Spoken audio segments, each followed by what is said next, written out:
Hey y'all, let me tell you about Gobble. All Gobble meal kits are pre-prepped. That means less work for you and less waste in your kitchen. Their meal kits include everything you need so you can save time at the store or just skip that trip entirely. I got the box in and I had 3 different meals. I had a Kung Pao chicken, crispy fish tacos, and a beef bourguignon, however you say it. But let me tell you about the classic beef bourguignon. Look, it came with beef pot roast and a beef broth concentrate, red wine demi-glace, cremini mushrooms, cipollone onions, mashed potatoes, baby carrots, and rosemary thyme butter. It was so easy to make. Literally like 15 minutes it took Cindy. And let me tell you something, and all the dishes were fire, but this thing was like a taste explosion in my mouth. It's just unreal. We've got to spend more time together and more time doing the things we love because everything came in this one single box right to my door. So see what a difference Gobble will make for your household. Right now, they're offering my listeners a fantastic limited time deal. You get $120 off across 4 boxes plus free shipping and free cookies. And let me tell you, those cookies, I ate one that was sin-baked and it was delicious. Go to gobble.com/real life. That's GOBBLE.com/real life for $120 off your first 4 boxes. This offer is not available on the home site, so don't miss out. This is genius. It's taste explosions in your mouth like you never had. Real Life, Real Crime is a true crime podcast brought to you by Woody Overton and executive producer Toby Templey.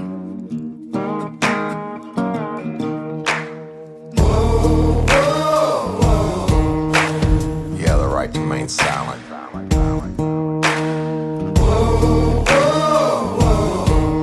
Anything you say can and will be used against you in a court of law.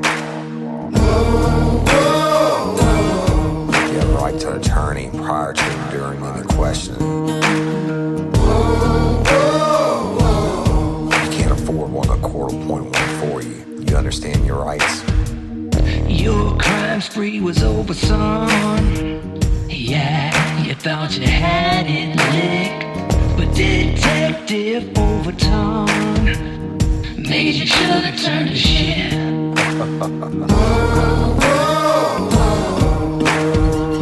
Get ready, you're gonna do time.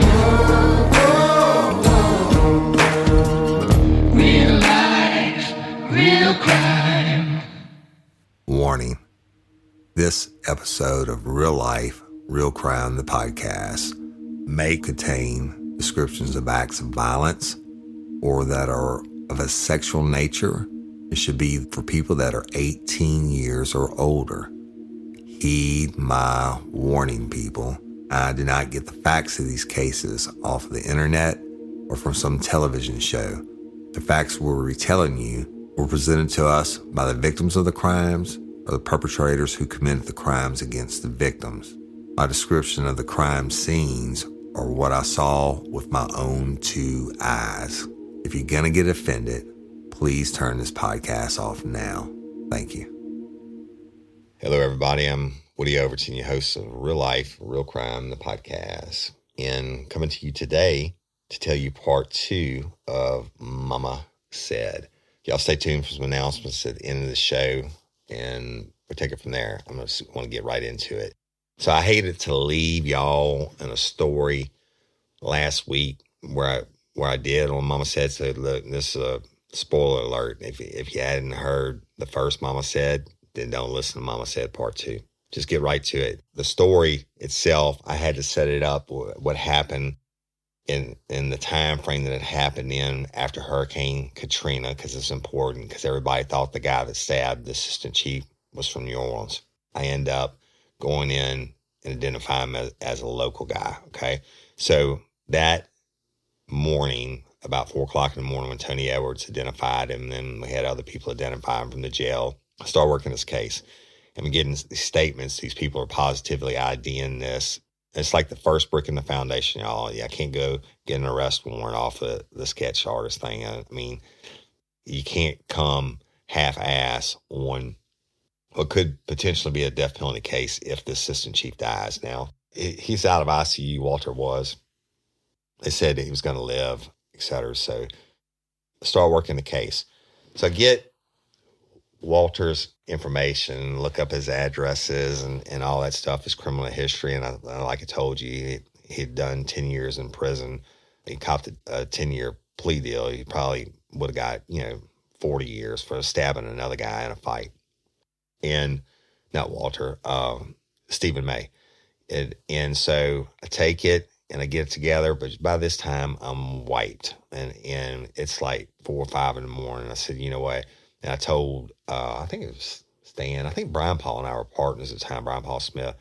And I had called him and told him and everything. I said, look, I got to go to the house. I got to get some sleep. And I called Hunter, the chief of Walker. I said, look, I got the guy. And I told him who it was. I said, but we got to work this slow and low. I said, call Big Country. Yeah, it's the detective with the state police, a good friend of ours. And we've been through battles together, right? And I said, call Big Country and find out what time he can meet. And whenever y'all can all meet, I'll bring the stuff and we'll meet at Walker PD and get a game plan together. I said, I'm going to the house. I got to get some sleep. And we've been working like, I don't know, almost 20-something days straight. And it's just crazy times. The parish just full of evacuees and still recovering from the storm. Now, the main thing, Hurricane Rita is barreling down on us now. All right, so Katrina hit on the 29th of August, and then the levees broke. The next couple of days, the levees were breaking, but New Orleans is totally flooded out. The city's dead. It's ghost town now. All these people are displaced, hundreds of thousands of people displaced, and we had a lot of them in Livingston Parish. If you were selling a house or something in Livingston Parish time, they had oil companies and big corporations that were coming in and buying houses unseen to put their people in, right? Not even going to look at them, just saying, call and sending a check. We're buying all these houses. So you're getting all this influx of people coming in. And, that's one of the schools of thought of why the guy that stabbed Walter Days, his assistant chief, was from out of town. But Rita was coming. Now, Hurricane Rita was another monster. And it's kind of like this year, right? South Louisiana getting hit with 2 in a couple weeks. So Rita hit on September the 24th. Now, Walter got stabbed on the 16th. I think I was able to identify. Okay, so yeah, that's right. Walter got stabbed on, I think, the night of the 16th. I think it was a Friday night. Rita forms on the 18th and is coming like a bitch. And would ultimately end up hitting Louisiana on the 24th. And at the last second, it diverted away from us again and New Orleans and went to Cameron Parish. The same part of Louisiana just got slammed by 2 hurricanes. But anyway, go to the house, I catch some Z's, catch a shower, fresh clothes, and Hunter calls and says, hey, Big Country's going to meet us over here about 5 p.m. at my office. Sorry, I said, I'll meet you. And then I went over there and we get together. And I said, look, this is what we got. I pulled Stephen May. I'd actually, not only had I pulled his criminal history, I pulled every photo, mugshot they had of him, Department of Correction pictures, etc. Pulled anything we had on him. And he looked just like the dude in the sketch. So I sit down and tell him about it. I said, look, the jail supervisor said he just got out. The trustees, they didn't have what name to say when they gave him the sketch. I mean, everybody identified him. We didn't say, hey, do you think this is Stephen May? They're all like, no, it's Stephen May. I'm telling you, he just got out. So I pulled his DOC or Department of Corrections photos and driver's. I don't think he had a driver's license. I think it's state ID or whatever. Shit is spitting image. Long, nasty ass hair down in his shoulder, kind of greasy, and, got out. I mean, he has a history of stabbing people, etc. And I said, listen, we cannot fuck this up. We got to work it. We got to get more probable cause than what we have. We probably push it and go off of these identifications because probable cause, y'all, is just 50% plus 1. That's not proven it beyond a reasonable doubt in a court of law. It's 2 different things.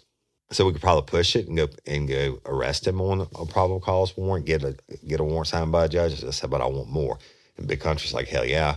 That this guy's been in the system his whole life. He's 47 years old.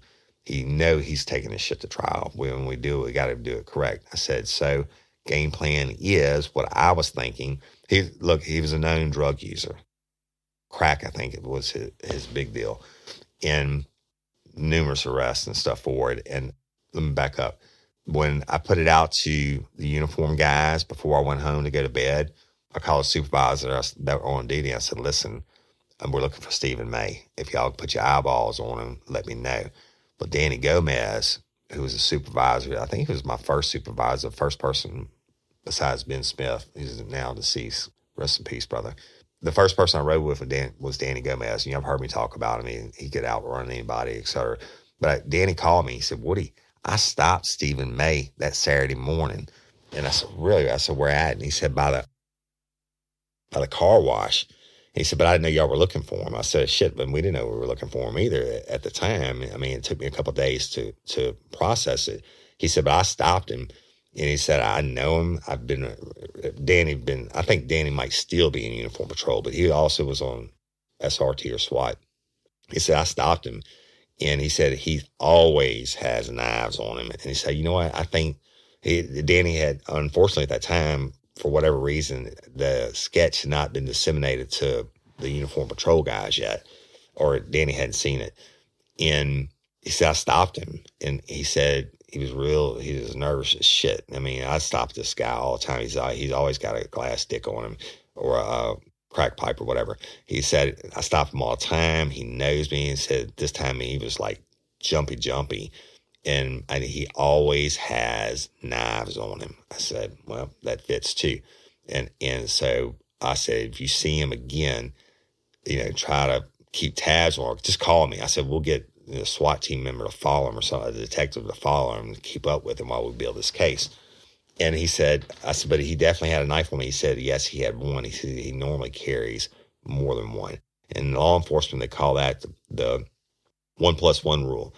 If you arrest somebody or you stop somebody and you find one weapon on them, you better believe they have another one. I don't know why it works like that. It's just the way it is. If they have one weapon, they're going to have another. But he said he only had one knife, Woody. He only had one. And so he said, I stopped, and he said he was walking home to his mama's house. So anyway, back to it. Me and Hunter and Big Country. Now, remember, I told you, Hunter is just this massive, huge muscle head. I don't want to call you a muscle head, Hunter. Muscle up guy and can rip phone books and stuff and bend chairs and metal chairs over his head and stuff. Just crazy strength. And then you got Big Country, who's got to be 6'9". He's like a giant. It's huge, right? And like I said, these guys that I came up with, we went to basically a war together in uniform patrol on the streets and stuff, and just two of the best. We put a bolo out on Stephen May, and so everybody was looking for him. And I said, you know what, guys? We sat around, we kicked the can on it, or talked about what we were going to do when we found him, et cetera. I said, I need to question him. I got to get him past Miranda. I got to get him, find out what he's going to say his story is. And we sat around to the point where we were like, shit, let's go look for him ourselves. And because Danny told me he's always on 190 by the car wash in between Jubin and Walker. He said that's where he gets his dope. That's where he's always walking. I said, well, shit, we go ride too. We had nothing else to do. Meanwhile, Walter's still in the hospital. I mean, he's not out of the woods yet. So we got luckier than shit. We were riding down 190, and it was another one of these dark, misty nights, like the real humid, like the night that Walter got stabbed. I just remember that because you drive down the road and you can hear, after a rain, you can hear the water being thrown off your tires, because we were in my big unmarked truck. You can hear like the spray being thrown. It was that kind of wet, dark, hot night. And shit, we're driving down 190 now.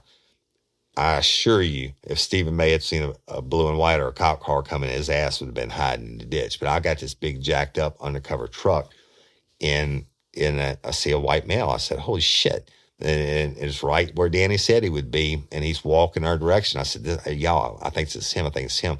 So I pull over and we jump out of the truck. Now, you can imagine this. I wasn't a little guy at the time, but you imagine big country and Hunter getting out and me getting out on you and basically running up on you. I mean, if this is him, he tried to kill a cop.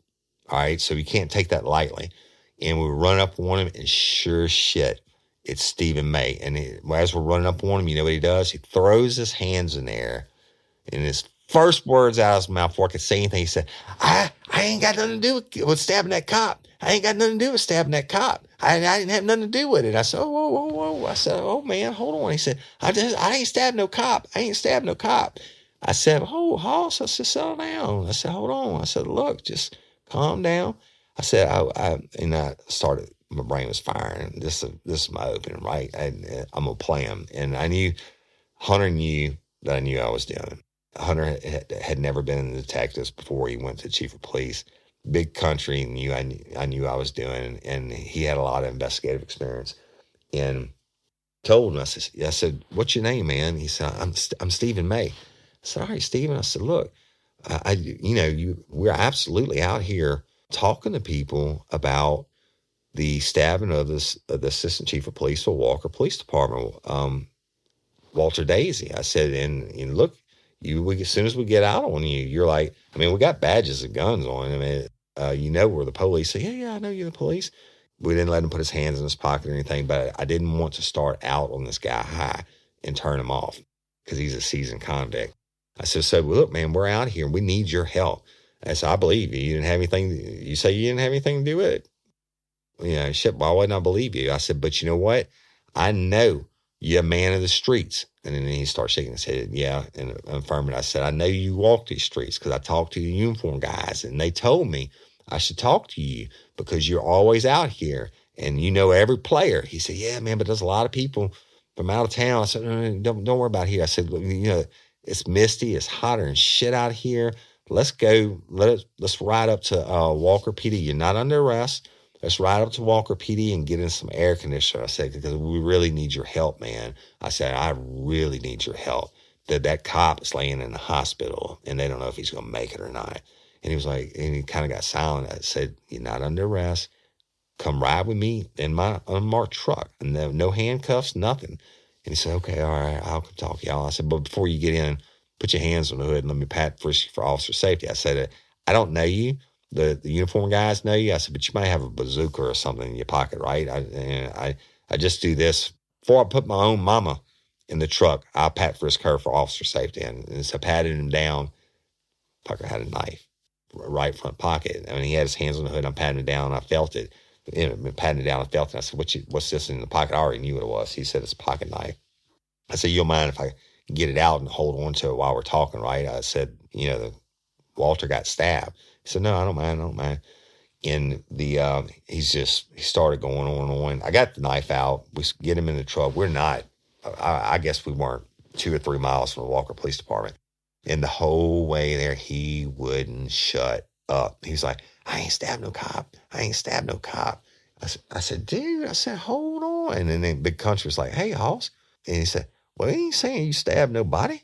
Just settle down. We need your help. We need to get this case solved. And I think you're the man to do it. Now, Big Country's got some good investigative skills too. I think Kevin Duvall has since retired from the state police, like maybe a major or a lieutenant colonel, whatever.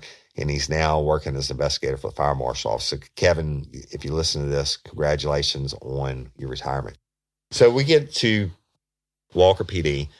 And there's nobody there. We go into their interior interview room, which was kind of more like a break room / interview room when they needed it. And we shut the doors and we sit down and I say, hey man, you want something to drink? And he did. We got him a Coke or whatever. So I got him out before we went in and talked to him. I said, look, we're going to play it like we said we were going to play it. We need to get him past Miranda. But I said, technically we don't. And, but we're going to do it anyway because it's going to get challenged. At what point do we bring it in? I said, getting it past Miranda is everything. Hey, y'all, let me tell you about Mochi.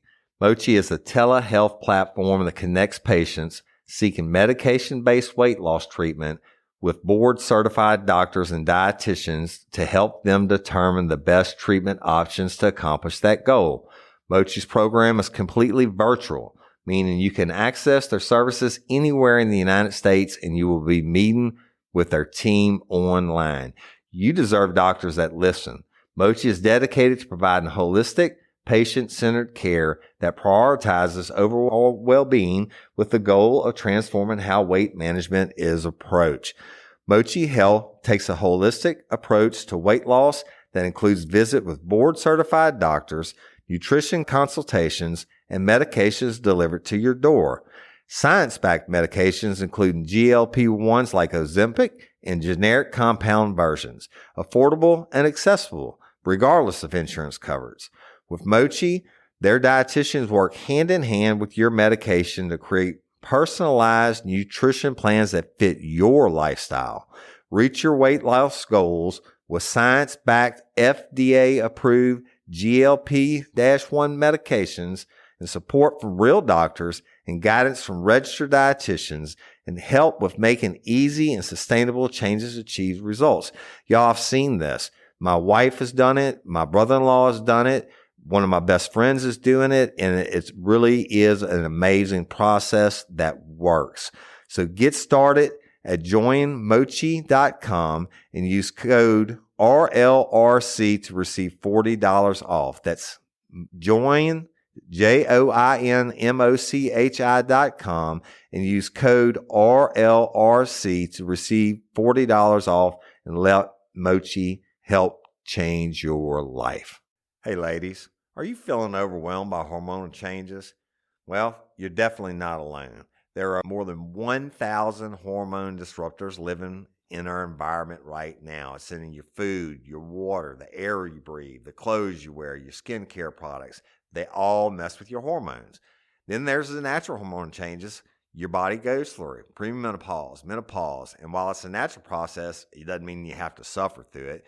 The good news is you don't have to suffer through it anymore because now you have Hormone Harmony, a formula made only with herbal ingredients that are shown to reduce hormonal symptoms in women of all ages. Hormone Harmony is not just a hormone supporting supplement. It's become a phenomenon. Women can't stop talking about it on social media. A bottle of Hormone Harmony is sold every 24 seconds. And the biggest benefit? Well, my wife says it makes her feel like her own self again. And that's what women mention over and over in the reviews. And there are over 30,000 reviews for Hormone Harmony. And for a limited time, you can get 15% off your entire first order at happymammoth.com. Just use code RLRC at checkout. That's happymammoth.com and use code RLRC for 15% off today. That's happymammoth.com and use code RLRC. And then we'll see what he has to say. So we go in and sit down and say, hey, man, again, I really appreciate you coming and helping me. I said, these are hard times for everybody after the storm and all these people running around this parish and police officers getting stabbed. I said, all these evacuees, you know. I said, but look, just like I pat frisked you before I put you in the truck, I want to tell you your Miranda rights. I said, you are no way under arrest. I mean, you're not even close to being under arrest, but I want you to know you have the right to remain silent. Anything you say can and will be used against you in a court of law. You have the right to an attorney prior to and during any question. If you can't afford one, a 4.14, you understand your rights. He had his head hung down. He's shaking his head back and forth. I said, Stephen, I said, you're not under arrest, dude. Anybody wants to make a statement to me about anything in my life, I've been doing this long enough where I always advise them Miranda rights. I said, do you understand your rights? He said, yeah. I said, do you freely and voluntarily talk to us right now? And we're not threatening you or promising you anything. And he said, yeah, man, I'll talk to you. I said, you don't want a lawyer? No, I don't want a lawyer. I'm good. And I said, all right, man. I said, need your help, man. I was really pumping him up. We went back and forth and just really pumping him up about it. And it's his turf. And, he, you know, if anybody knows, he's going to know, et cetera. We're not asking questions yet. We're just inflating his ego. Me and Big Country, Hunter was just sitting there being quiet. I said, Stephen, I don't want to be here. I wish the cop hadn't got stabbed. And I said, this is my brother-in-law, talking about Big Country. I said, I'm married to his sister, and it's another night that I'm away from home. And I said, I'm gonna be honest with you, she's a real bitch. And Big Country said, yep, she's a bitch, man. I said, and she always thinks that I'm cheating on her. And I'm sure I'm going to get several phone calls while I'm in this interview with you, and it's going to be her, and she's going to be raising the hell at me. So I said, I don't want to take a whole bunch of your time, but I said at the same time, I don't want to rush it because it's too important. I mean, your knowledge is. And he said, okay, man, I get it. All right. I said, so tell me where you were Friday night. He said, well, which Friday night? I said, the Friday night that Walter Daisy got stabbed on Carroll Road. He said, I wasn't nowhere near Carroll Road. I was at my friend's house, and he gave me the friend's name. I'm not going to say y'all because this guy's innocent. I said, so what time did you get to your friend's house? He said, I don't know. I got there probably, I don't know, 8 o'clock, 7:30, 7 o'clock, something like that. I said, what'd you do? He said, well, I spent the night there. We watched movies and TV, and I just hung out there the whole night. I said, you didn't leave? He said, no. He said, but. I said, but. Stuttering. He's so excited, right? He said, but. I said, what? He said, I saw the guy. I said, you right. I got the information. I saw the guy that stabbed the chief of police. I said, what the fuck you mean you saw him? He said, I saw him. I said, where'd you see him at? He said, at the car wash. I said, what did he look like? He said, shit, he looked just like me. And I said, what do you mean? He said, he was about my height, and he had mustache and facial hair, and he said he had long hair down his shoulder just like me. Now, if you were watching my video, you could see that I'm tapping. Stephen was tapping his shoulder. He said he had long hair down his shoulder just like me. I said, he said he looked just like me. I said, really? I said, and how long was his hair? He said, down his shoulder just like me, and he's tapping his shoulder again. And I said, and you saw him at the car wash? He said, yeah. I said, your height? And he said, yeah, man, I ain't never seen that dude before. My height. And I said, how long was his hair again? He said, down the shoulder, just like mine. And I looked at Big Country, and he knew what I was getting at. Here's the problem. For fuck's sake, his hair was short. Stephen May did not have long hair. Okay?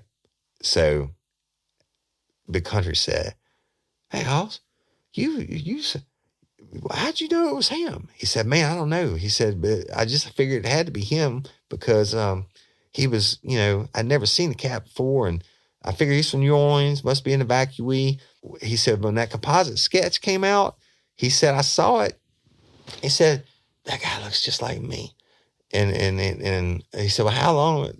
Tell me again. Now, we're recording this shit, y'all. How long? What did he look like? And Stephen May is such a crackhead, he doesn't even realize that he's still saying that his hair is long, right? And Big Country said, how long was his hair again, Hoss? He said, down his shoulders just like mine. I said, well, Stephen, I kicked Country, and Hunter's eyes got big, and where Stephen May couldn't see him. I kicked Country, and I said, Stephen, I said, so you saw him? And he said, yeah, he was walking in the direction of Carroll Road, and he looked just like me. I said, you tell me about the sketch, when you saw the sketch. He said, well, the next morning, after I stayed at my buddy's house, I walked home, and he said, when I walked in, he said it was around noon or just after noon. He said, I walked in, and it's my mom and daddy's house. I walked in, my mama's sitting on the couch, and she's watching the noon news, and she turned and she looked at me, she said, Stephen. I said, what, Mama? She said, baby, did you stab that police officer in Walker? And he said, hell no, Mama. Why would you say that? She said, because they just showed a picture of the sketch, and that guy looks just like you, Stephen. She said, I'm telling you, it could be your twin. And he said, it freaked me out. He said, my mama's saying that I stabbed a guy. That Mama said he looked just like me. And I said, really? I said, yeah. I said, with long hair down your shoulder? He said, yeah, long hair down my shoulder, just like me. I said, well, guess what, Hoss? You're fucked. And he said, what do you mean? I said, you don't have long hair. I said, how long ago did you cut your hair? Oh, he said, I cut my hair months and months ago.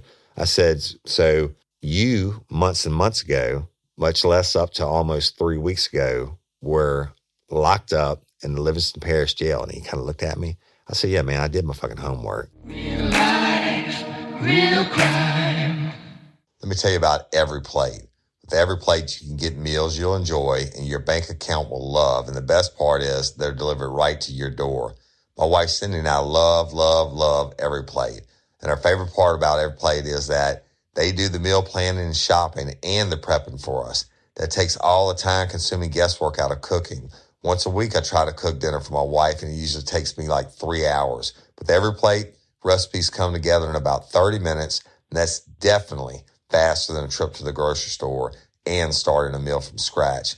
Last week with Every Plate, I made my wife a delicious Every Plate meal in 30 minutes, and I had still had time to go fishing in Lake Maurepas before the sun went down.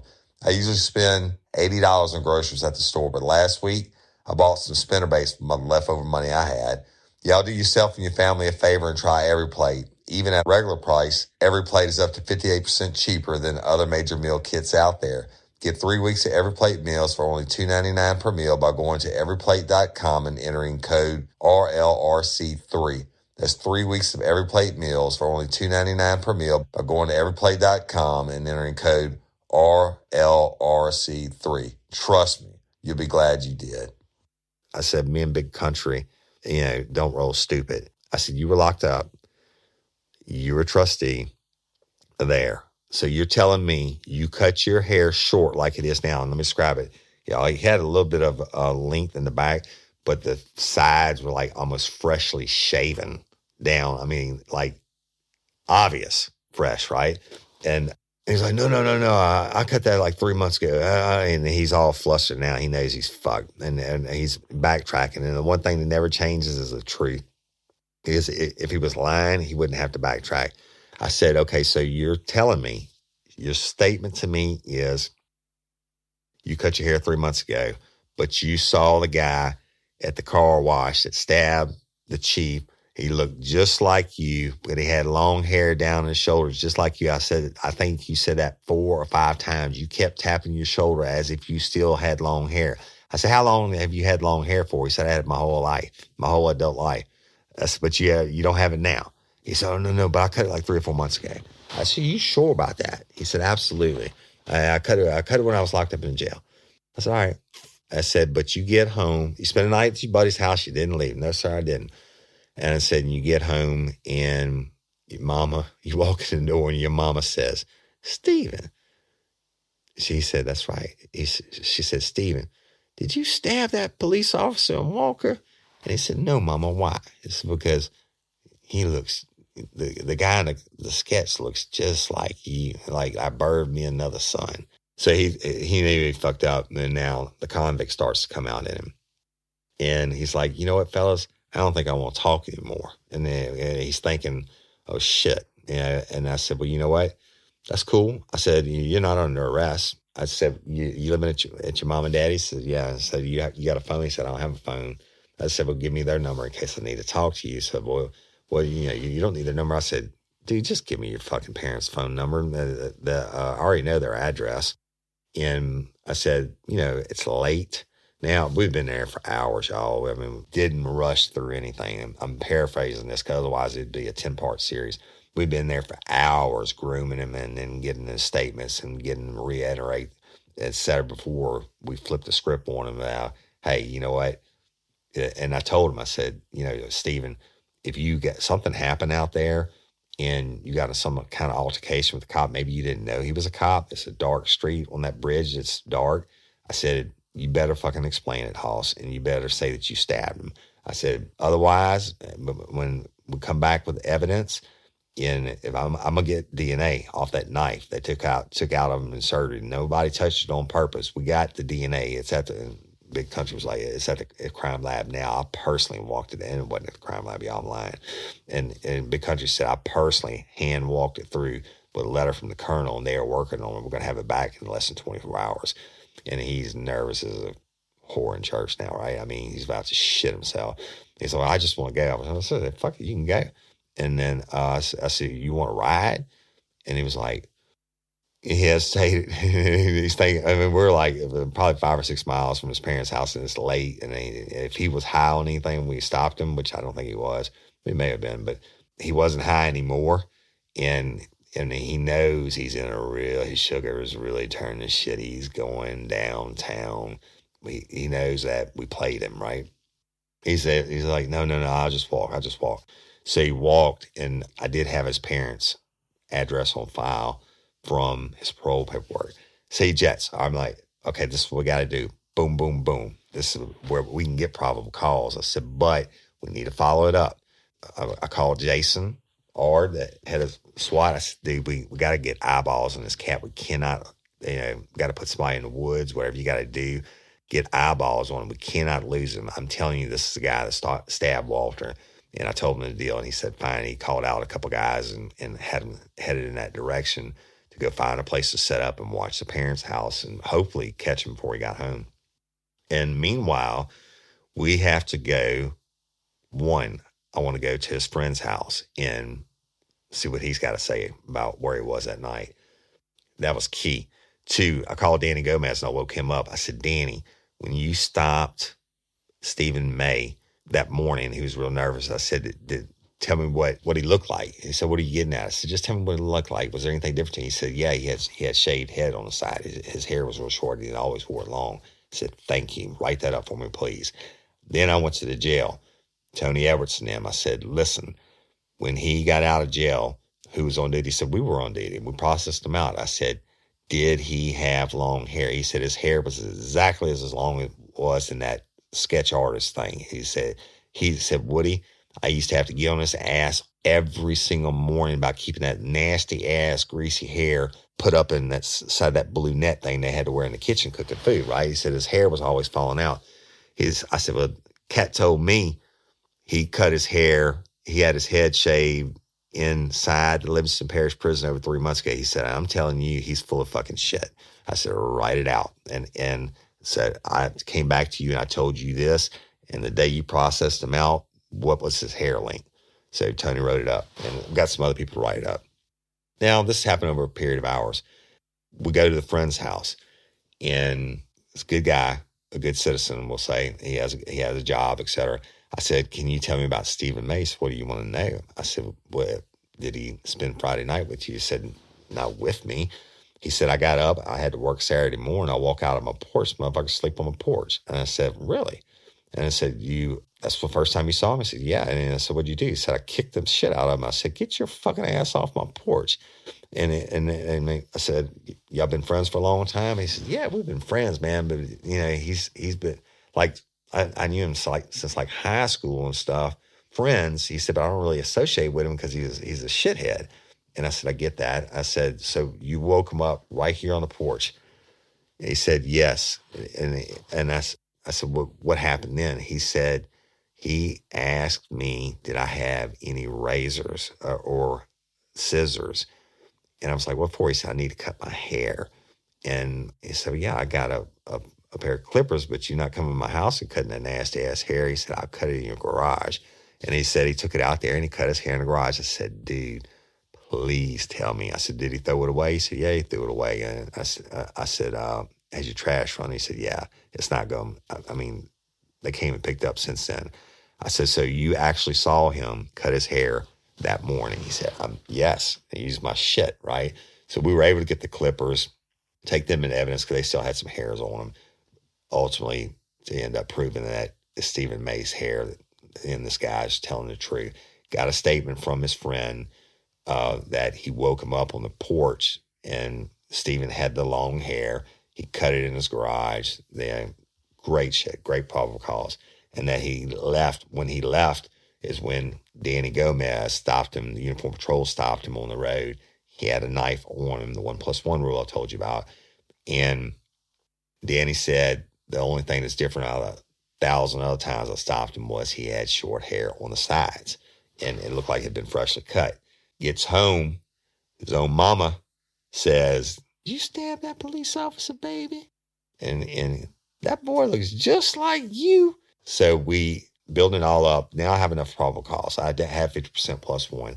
So the powers that be, we meet and decide the course of action. I present everything that I have. I'm like, look, I know I can get a warrant. We got guys watching him, or at least we thought we did. We had some SRT members that were set up watching his parents' house. And I said, I need to go talk to his mama and ask her about the sketch thing, right? And so, but meanwhile, I'm going to get the warrant. And kind of catch-22 and call Tina Stafford in, secretary at the time. You can't even call her secretary. She ran the office. She would always come in on any high-profile cases and type up the warrant. She knew what we needed. So we roll out to talk to his parents, and a knock on the door. Meanwhile, the warrant's being made. A knock on the door, just regular detective clothes, no SWAT team, no nothing. And it's like afternoon time. And the daddy opened the door. And I'm like, hey, I said, Detective Overton from the sheriff's office, can I talk to you? And it was like, what do you want? I mean, he was no friend, right? And I said, I want to talk to you about your son, Stephen May. I said, is Stephen here? He said, no, he's not here. I said, really? I said, he told me he lives here. He stays here all the time. He said he does stay here, but he's not here now. So when did he leave? He said, like, why? I said, because I'm just asking you a question, man. I said, when did he leave? I said, actually, I'm not even here talking. Spark something uncommon this holiday with just the right gift from Uncommon Goods. The busy holiday season is here, and Uncommon Goods makes it less stressful with incredible hand-picked gifts for everyone on your list, all in one spot. Gifts to spark joy, wonder, delight, and that's exactly what I wanted feeling. Hey, y'all, I ordered a super cool piece. It's a candle with a sculpture of LSU's Tiger Stadium on top of it. And each officially licensed laser cut wooden replica features up to 4 layers of detail, creating a bird's eye view of a specific football field, seating section, and more. And every label includes your stadium's name, the team's logo, and school location. And it has a coconut, soy, vegan wax infused with sandalwood smell that creates tailgates and touchdown scent profile, reminiscent of game day. It's invigorating like fresh cut grass and nostalgic like smoke from a pre-game grill, and calming like the crisp autumn air of a new semester on campus.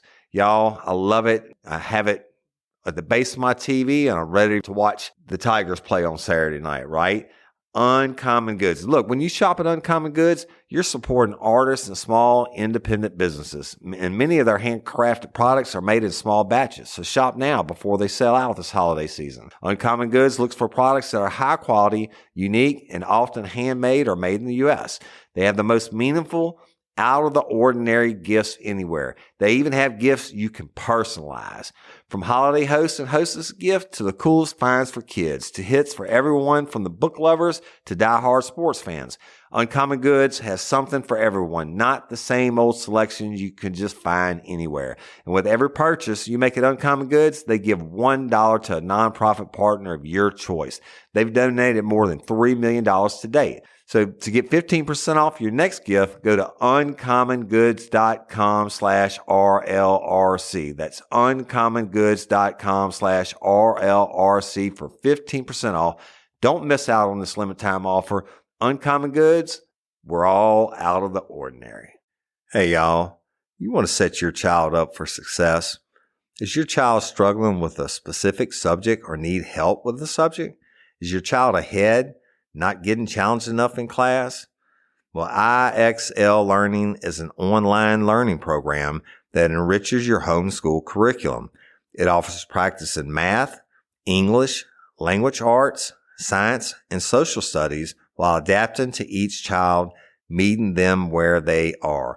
Plus, IXL encourages students to become curious and empowers them to choose how to learn. Look, we homeschool our son.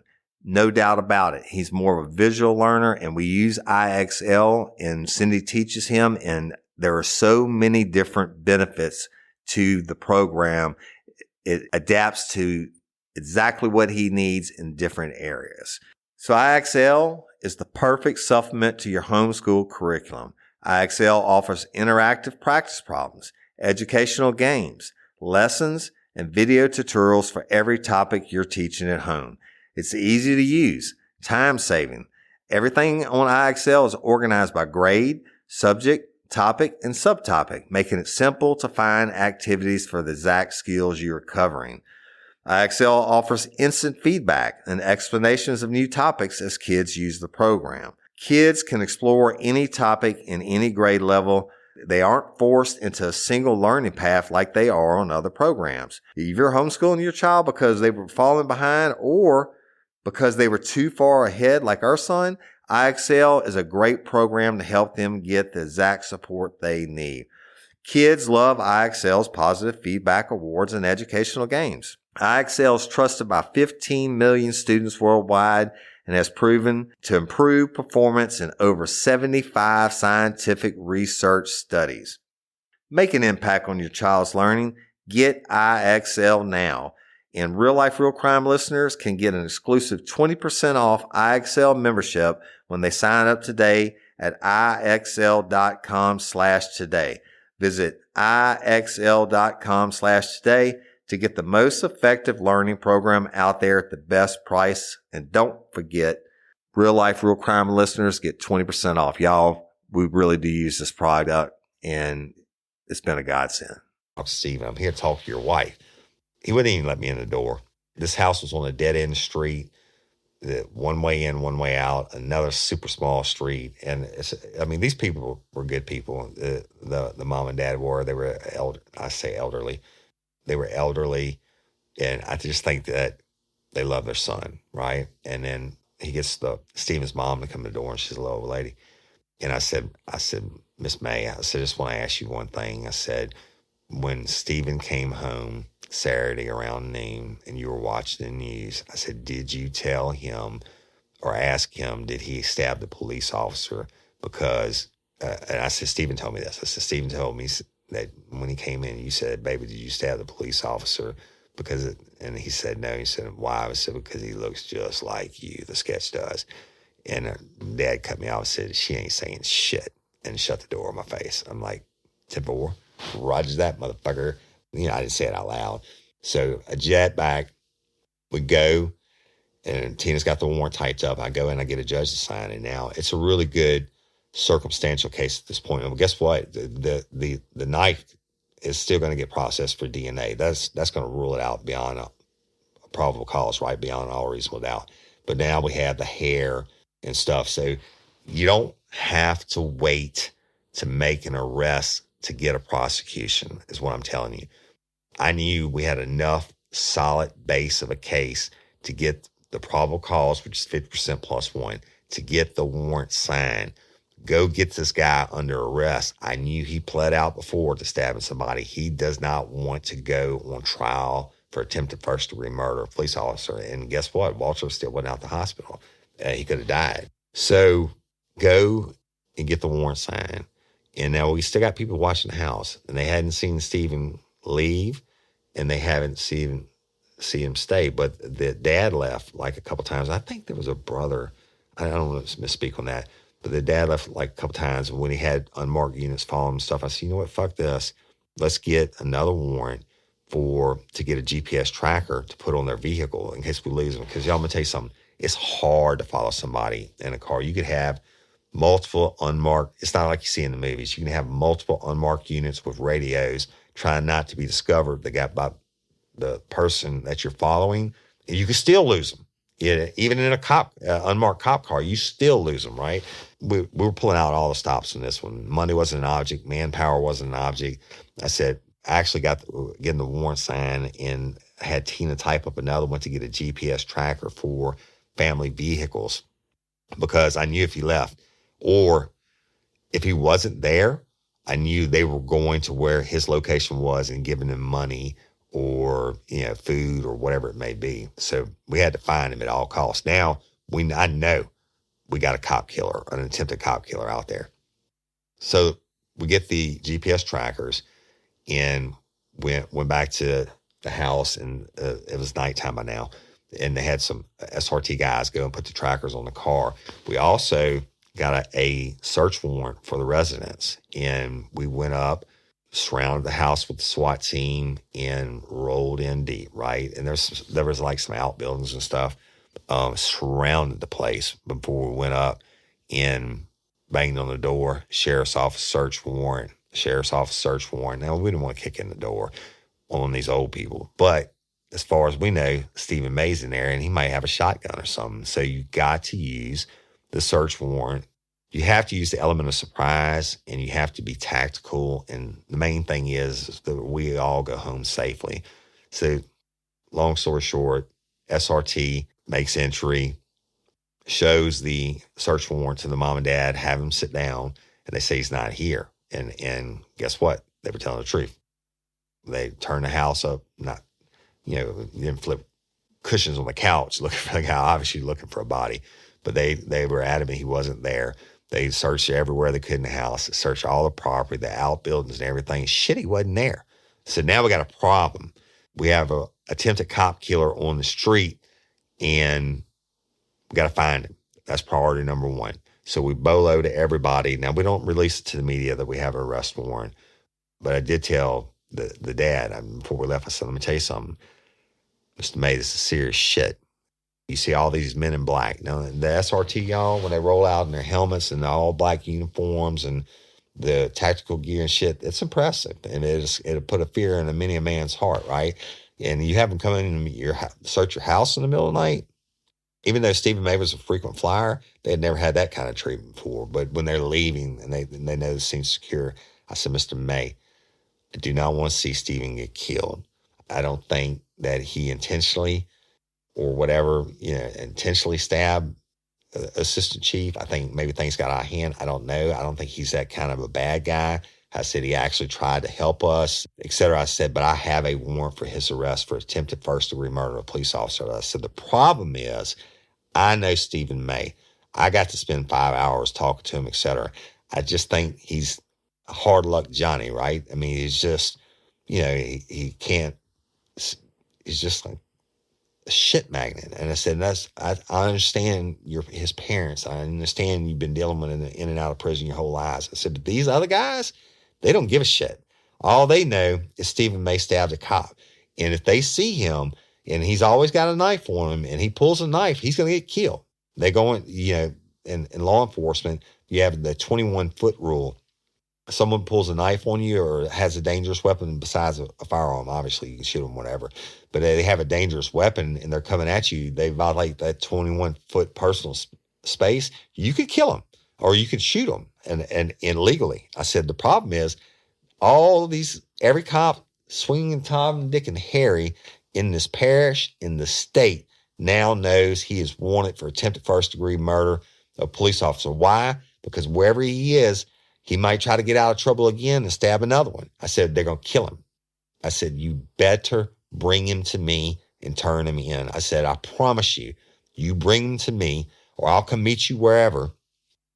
Get him to turn himself in.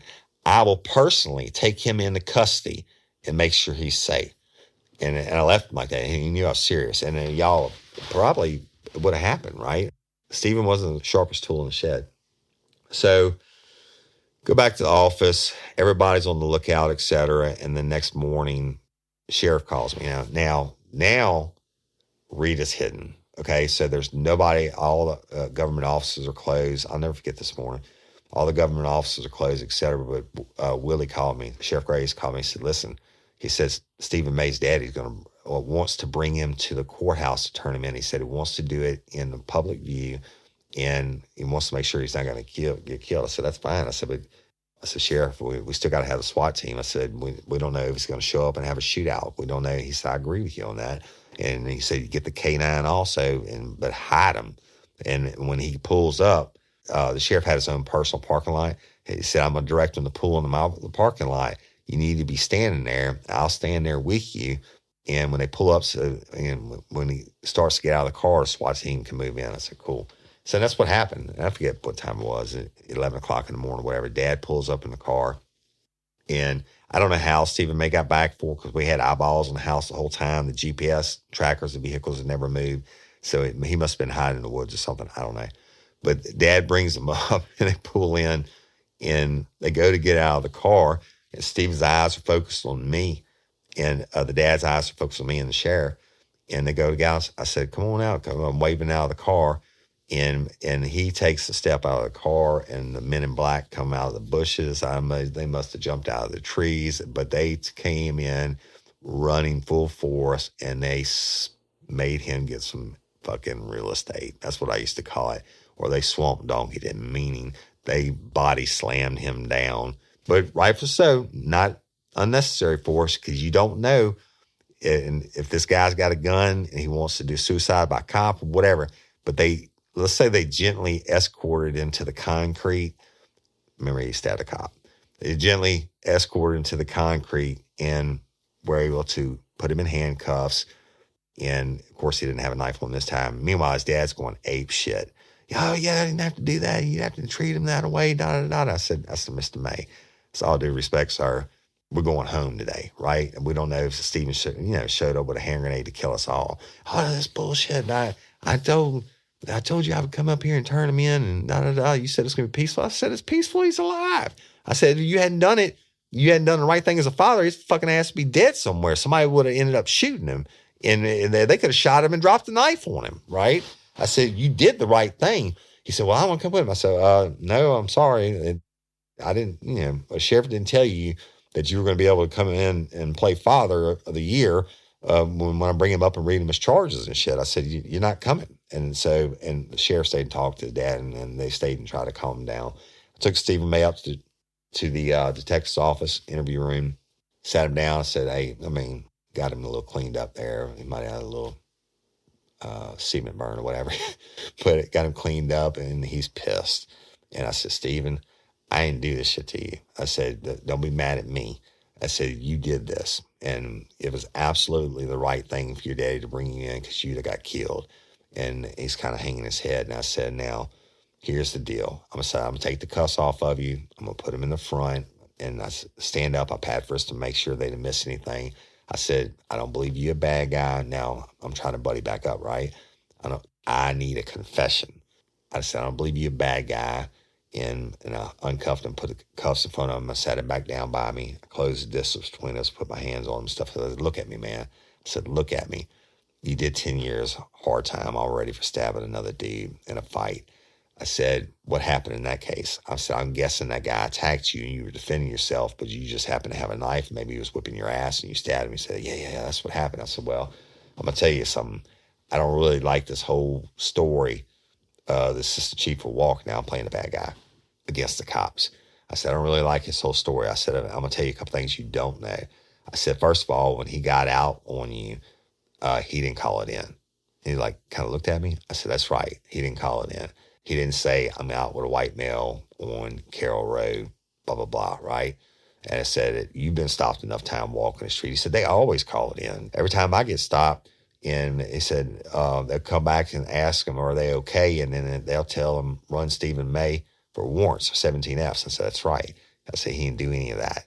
I said, but his story is that he gets out and he approaches you and he asks for ID, and that you punched him in the shoulder. Then you punched him in the stomach. He tried to grab you by the arm, and you turned and you stabbed him.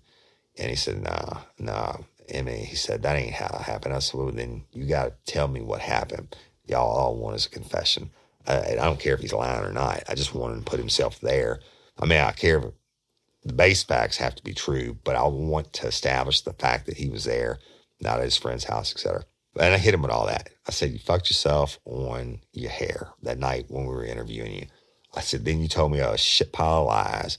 I said, I've proven that you didn't get your hair cut in jail. I've proven where you got your hair cut at. I said, I actually got your hair from your friend's house. He didn't know. I said, you shaved your shit off in his garage. I said, we got your hair, and we're going to get your DNA off the knife. You heard Big Country tell you that's coming back. And I said, difference is you're going to be away forever if you don't start telling the truth. And he started hanging his head. And then he said, well, he pulled up on me. I didn't know it was a cop car. It's a dark street. And he gets out and he runs up on me and he grabbed me by my arm. And he was roughhousing with me. He said, I didn't know he was a cop. I didn't know he was a cop. Well, fucking everybody knew he was a cop, right? Even if he didn't turn his lights on, he had a uniform and a badge on, even though it's a little bit dark. But he said, basically, Stephen said, this dude just jumps out on him and starts attacking him for no reason. And he said, I took my knife out and I spun around. I didn't mean to stab him. I spun around to show him that I had a knife, and I accidentally stabbed him in the stomach. And I said, what'd you do? He said, I hauled ass. I said, well, there you have it, right? I said, it is what it is. And I said, you didn't do anything but help yourself out by, telling us what really happened. I said, because we would have had you by DNA. And he's shaking his head. He said, yeah, I know you'd have got me. He just said, you're pretty sharp, you'd have got me. And he said, I knew I was fucked. He said, but I didn't just stab him just to stab him, it was self-defense. I said, sure it was, absolutely, fuck you. That was what I was thinking. And I said, Stephen, at the end of the day, what really got you? I said, what really, really, because I'm kind of buddy up to him, y'all. There's no reason for me to be an asshole to him if he's trying to cooperate. And I got as much as I was going to get out of him and recorded, et cetera. I said, what really did it for me, Stephen? He said, what's that? I said, when you said you walked in your mama's house and she's watching the noon news, they just showed the composite, and she turned and she said, Stephen, baby, that's how he told us that night at Walker PD. He said, my mama, and he did her voice, said, baby, did you stab that police officer last night in Walker? And he's like, man, I know. He said, my own mama knew I did it, right? I said, yeah. So booked him in for a attempted first-degree murder. I think, y'all, he got like 30 years. I'm not sure. I didn't keep up with it after that because then Rita hits, and we were another 30 days at least without a day off, and I never kept up with it. I know Walter's no longer in law enforcement, and like I told you, Hunter's at the state police in big countries is retired now too, but that's the conclusion of Mama Said. And sorry it took 2 weeks to tell you, but just a good old story, good old-fashioned police work and a little bit of luck. So thank you, and I appreciate each and every one of you. Patreon members, you should have got your second episode this month. Dropped that to you earlier this week, and I'm recording this a week early, or a week and a half early, so if we got news on Courtney Coco, that wouldn't surprise me. But if we haven't, then we're still doing justice for Courtney as always. Calling you tips on Barbara Blunt. And go to LOPA.org, sign up to be an organ donor, give the gift of life, please. You just never know who you're going to help, especially now with the COVID. So many people are having their lungs destroyed, and so many people are getting lung transplants. And guess what? Every lung they get transplanted came off an organ donor that saved their lives. That being said, follow me Instagram at Real Life Real Crime and at Overton Woody. Take a picture of it, send it to me however you want to. You'll be entered into a drawing. I just did a second round of drawings this week. Every 50 people that sign up, I'm going to give away an autographed copy of my book or Real Life Real Crime face masks. They're really nice, or one of our great window decals. And I love all you lifers. It can't be a Patreon member. I get it. That doesn't matter. I love you anyway. Thank you for sharing. If you would, leave me a review on iTunes. Thank you for helping us grow. I appreciate you so much. And I'm Woody Overton, your host of Real Life, Real Crime, the podcast. Until next time or ever, don't let me catch you down on Murder Bayou. Peace. Get ready, you're gonna do time. Real life, real crime. Real Life, Real Crime is a true crime podcast brought to you by Woody Overton and executive producer Toby Templey.